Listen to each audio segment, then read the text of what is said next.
Bonjour à tous. Donc, je remplace en fait Florence Lambert. Okay, so I'm not Florence Lambert. She's at the LITEN Institute, we also work on renewable energy. So I'm going to explain what needs to be done in order to achieve this 100% renewable energies, and this is topic of this morning session. When we talk about renewables these days, and this has already been said by Mr. Mistralet, we'll have to undergo a true revolution because, as of today, we are faced with a specific paradigm. Energy, power is extremely centralized. Usually it's distributed via a nationalized network, and sometimes not even distributed. So our challenge will be to find solutions in order to make sure that those renewable energy sources can truly penetrate all the territories. And there are many things that will have to be done, many changes, many evolutions, so technical changes, systemic changes, and so forth.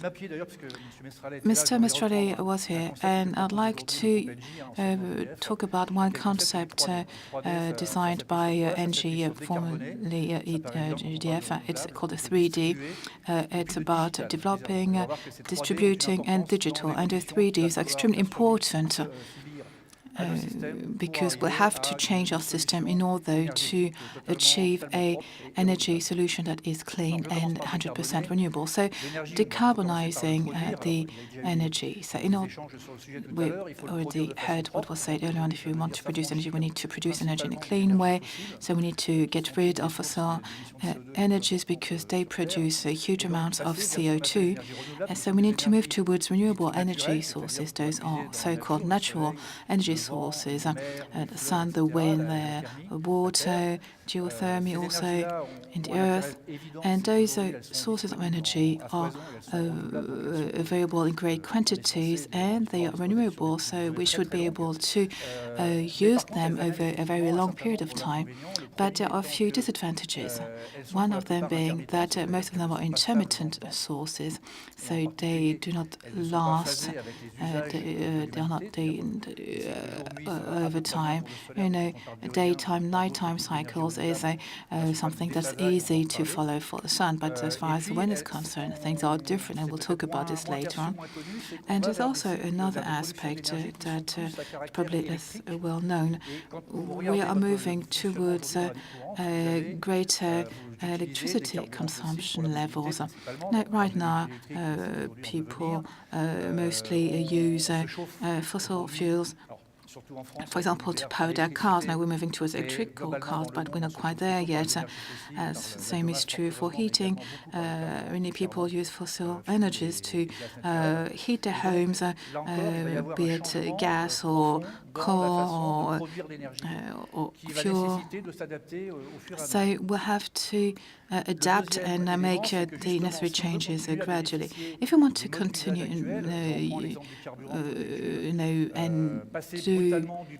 and keep our current consumption modes, we'll have to change a few things. For example, as far as cars are concerned, we want to have people adopt electrical cars, then you have to, for example, increase the driving range of those cars, etc. So we need to work on the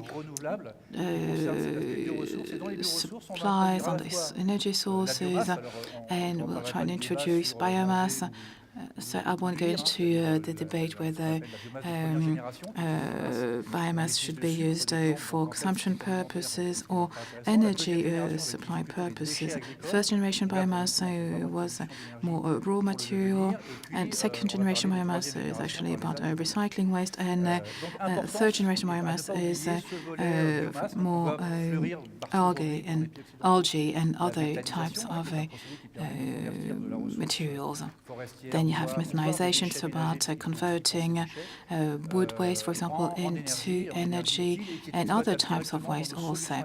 I want to be able to develop solutions that provide materials that can be consumed directly with the existing equipment that we have.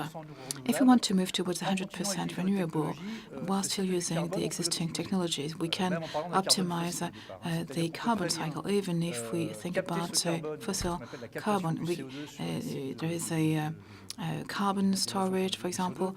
It's a bit difficult for vehicles, for example, cars, etc. But for industrial plants, for power plants, it's rather easy to keep the carbon, to catch it, to capture it. But then the storage aspect is more difficult to implement. So we are thinking about transforming it into hydrogen, which would then eventually allow us to produce methane, and then we would have a circle, a loop. So this is a new way to produce renewable energies. And then the distribution aspect, this is an essential one. Not everyone is aware of the fact that we have solar power plant, we have wind power plants, we have hydro power plants, and we need to, but those plants are located in where the source of energy is available, but it has to be transported to where the energy or the power is then being consumed. So this is done for all fossil fuels, gas, petrol, etc. And this notion of a vector, this transportation is essential because it's an extremely linear supply chain. So we produce electricity in diverse plants, nuclear plants, so gas-fired plants, so solar power plants, etc. And we have a rather dense network that allows us to send electricity to the places where it is then being consumed. In the future, because there will be more decentralized solutions, we'll have to transport that electricity, but we also have to be able to store it, because this is one of the main challenges today.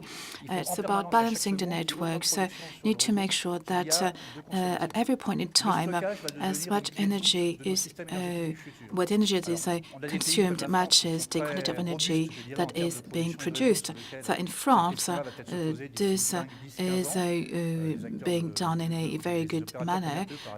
People think that maybe in 15 years from now, it might be a bit more difficult to have a balanced network if no storage solutions have been found in the meantime. But this problem already exists in other countries, and there are some countries in which there is no network at all. So how are people going to self-produce and self-consume the electricity that they produce? Self-consumption is going to become a very important aspect also. When we talk about electricity, energy today, individuals and the various territories are really feeling that they own the electricity. This is, for example, what Montreal is suggesting. We could have a distribution network that would go the other way around. It wouldn't go from the main operator, main distributor, all the way down to the individual. In the future, things will be different. Individuals, citizens will contribute to the production, and then you have to make sure that the electricity produced in this way goes into the other direction. So there'll be all sorts of stakeholders, new stakeholders. We'll still have the major players, the major producers, the major distributors, but we'll have intermediaries who will collect all that energy produced, but those various actors, the purpose being avoiding having that electricity traveling great distances. And this raises another problem, it's that of regulation. All this has to be regulated and optimized. For example, let me give you a few economic principles. because it's important if you want to implement those new energy models. If Germany wants to shift towards 100% renewable, they have to have an installed capacity that is 6 times greater than the actual demand by consumers in order to be able to meet the demand at any point in time. So you need to have the right production means, but you also need to have the right storage facilities so that it is meaningful for everyone, be it at the level of the citizen, at the level of a neighborhood, or at the level of a municipality, and also at the level of the various grids. Now, this is what we call the smart grids. We need to make sure that we can manage the fact that those new sources of energy are intermittent sources of energy. For example, if there is no wind during 3 or 4 days or even 10 days, then you need to make sure that you still have power that can be supplied to the consumers. And we need to make good use of the digital tools. You've all heard of smart meters. The smart meters are allowed to really have a good follow-up of the consumption levels. No, the purpose is not to control over what people do or how much they consume. The purpose really is to reach that balance between the production levels and the consumption levels, because production levels are more intermittent, as I said, with those new energy and renewables, new renewable sources of energy. So we need to better understand how people consume energy in order to better match the demand. And those digital tools will also allow us to launch simulations in order to be better in line with the produced capacity and the